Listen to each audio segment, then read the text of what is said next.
Welcome back, everybody. This week, we're going to take a deep dive into Wall Street. Ooh, exciting. It's going to be a wild ride. I'm ready. Buckle up. This past week was a roller coaster. We're going to be taking a look at market data and analysis from Seeking Alpha Okay. to try and figure out what happened, what's going on. Yeah, what gives?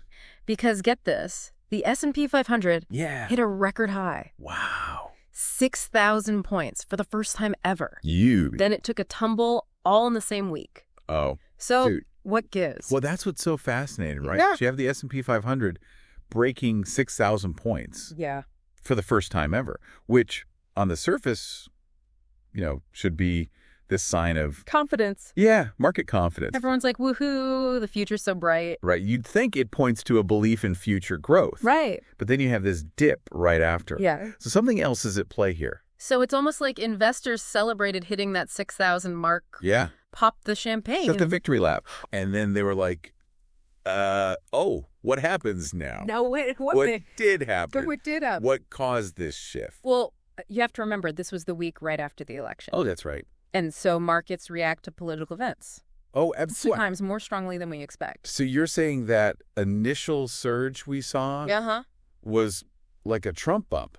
You could say that. Oh, wow. Okay. But it does feel like ages ago. It does. Surely. There's got to be more to it. There's got to be more to the story than just this sort of lingering election excitement. Right, because it's not like Everyone's just partying. still celebrating. Exactly. So what else was going on? So as the week went on, the focus shifted, I think, from politics to the economy. Okay. Inflation data, both consumer and producer, came in hotter than anticipated. Oh, I've been seeing that at the grocery store. I bet. Oof. Yeah, it's hitting everyone's wallets. Yeah. But for investors, this rising inflation signals uncertainty, right? Okay. Because it can erode the value of their investments. So inflation is spooking investors a little bit. A little bit, yeah. And I think that makes sense. Yeah. Anything else adding fuel to that fire? Well, yes. Oh, no. Jerome Powell, Okay. the Federal Reserve Chair, Uh-huh. he made a statement Oh, boy. that really dampened market enthusiasm. What did he say? He basically indicated that the Fed wouldn't be rushing to lower interest rates. Okay, so help me out here. Yeah, Why is the market so obsessed with interest rates? that's a great question. What impact do they have? So lowering interest rates can be a tool Uh-huh. to stimulate the economy Okay. because it encourages borrowing and spending, Right. which can help counter the effects of inflation. I see. But Powell's statement signaled a more cautious approach from the Fed. Oh, so they're not going to step in right away. Right, exactly. And try and fix everything. Not so fast. Okay. So that shrinking probability of an interest rate cut, Uh-huh. that's a red flag for some investors. So it's like the market was hoping for a quick fix to their, anxieties about inflation. Right, a magic bullet. And Powell's basically like, not so fast. Pump the brakes. Okay. So you've got this tangled web that we're weaving here, politics, economics, and the Fed all pulling the market in different directions. Okay. So for someone trying to make sense of all this, Yeah.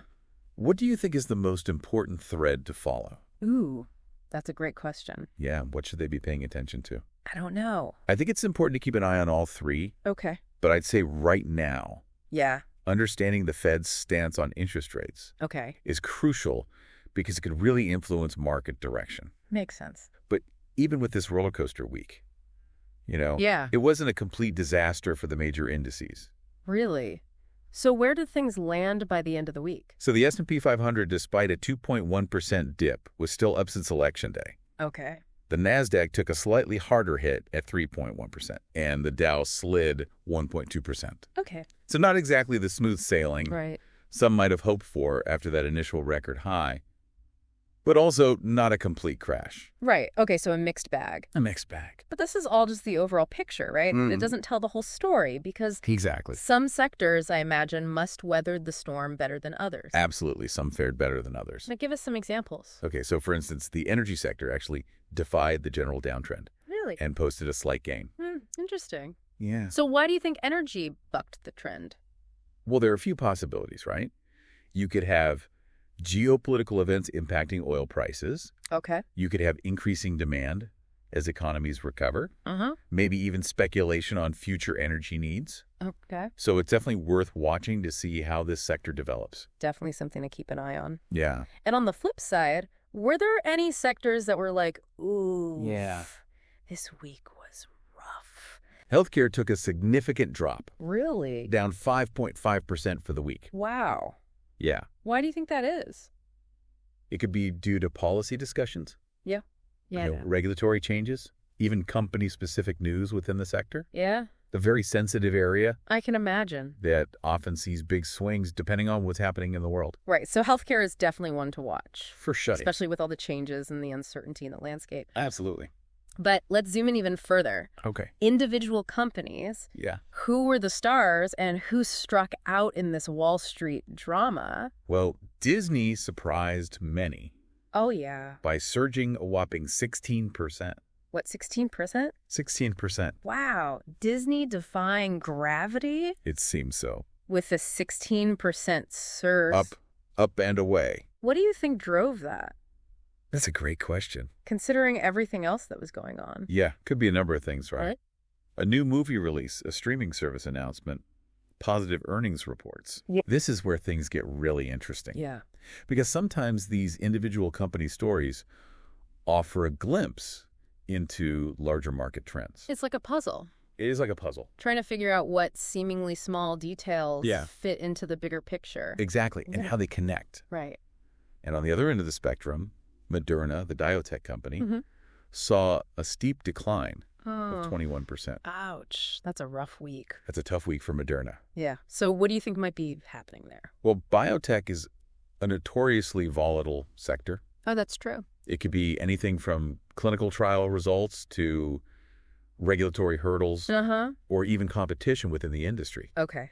This is a prime example for our listener, right, Yeah. of how digging a little deeper into a company's story can reveal Absolutely. potential risks or opportunities. Precisely.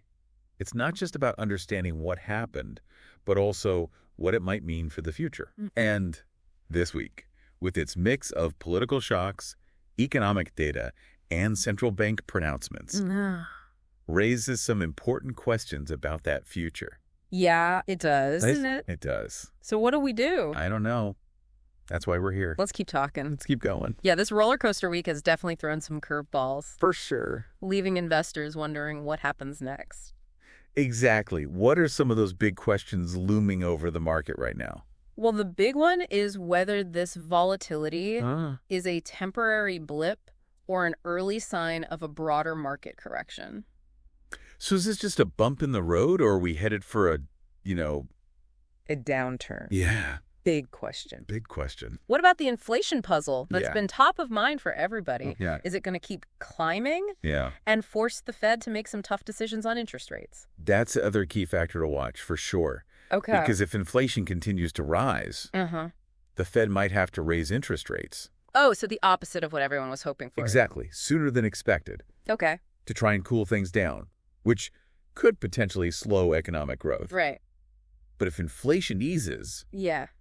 it could give the market some breathing room Okay. and maybe even boost investor confidence. So much hinges on what happens with inflation. You really does. It's like a waiting game for Yeah. investors right now. It is. So what's your advice to Well- our listener out there who's probably like, whoa, Yeah. what do I do with all this information? Don't bury your head in the sand. Okay, good advice. Right.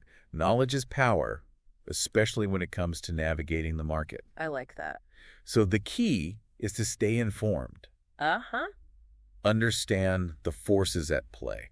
So what should our listener be paying attention to Yeah. in the coming weeks to make sense of all this? First, keep a close eye on economic indicators, Okay.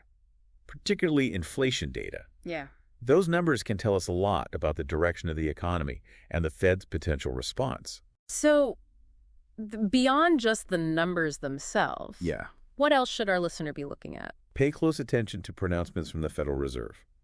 They offer valuable clues about future monetary policy, and they can really impact investor sentiment. Because the market reacts not only to what's happening, Right. but also to what it thinks might happen. Exactly. Yeah. So reading between the lines of those Fed statements Okay. can be just as important as the data itself. Got it. And don't forget those individual company stories, Oh, right. like we saw with Disney and Moderna. Yeah. Sometimes those seemingly small details Uh-huh. can reveal emerging trends or potential risks before they become widespread. It's like being a detective. piecing together the clues Gotta to solve the mystery of the market. stay curious, stay informed, and remember, the market is always telling a story. That's a great way to put it. It's up to us to listen carefully and decipher the message. Well said. Wow, this deep dive has been a real eye-opener. Yeah, it always is. You know, I feel like I've gone from feeling kind of lost in the market to having like a roadmap and a compass. Got it. A little bit more clarity. It's always fascinating to see, how these seemingly unrelated events can impact the market. It's true. But I think understanding those forces at play, the politics, the economics, investor sentiment, Yeah. it helps make sense of it all. It really does. Yeah. And for our listener out there, Yeah. I bet this has given them the tools not just to like follow market news, Right. but to actually understand it. Absolutely. And maybe even like anticipate where things might be headed. I hope so. A little bit. It's not about having a crystal ball, Right. but recognizing those patterns, Right. the logic of the market, Yeah. and how it reacts to different stimuli. And sometimes those most valuable insights come from the unexpected places. What's true? Like that Disney surge we were talking about. Yeah, what drove that growth? That's a question. What does it tell us about consumer behavior, the entertainment industry, Right. maybe even the broader economic outlook? Yeah. These are the questions that keep the market so fascinating. I agree. And the looning never stops. So to our listener, Yeah. keep that curiosity alive. Absolutely. Keep asking questions. Yeah. Keep digging deeper. And remember, the market is always telling a story. Yes. It's up to us to listen and decipher its message. Well said. Happy investing, everyone. To the moon.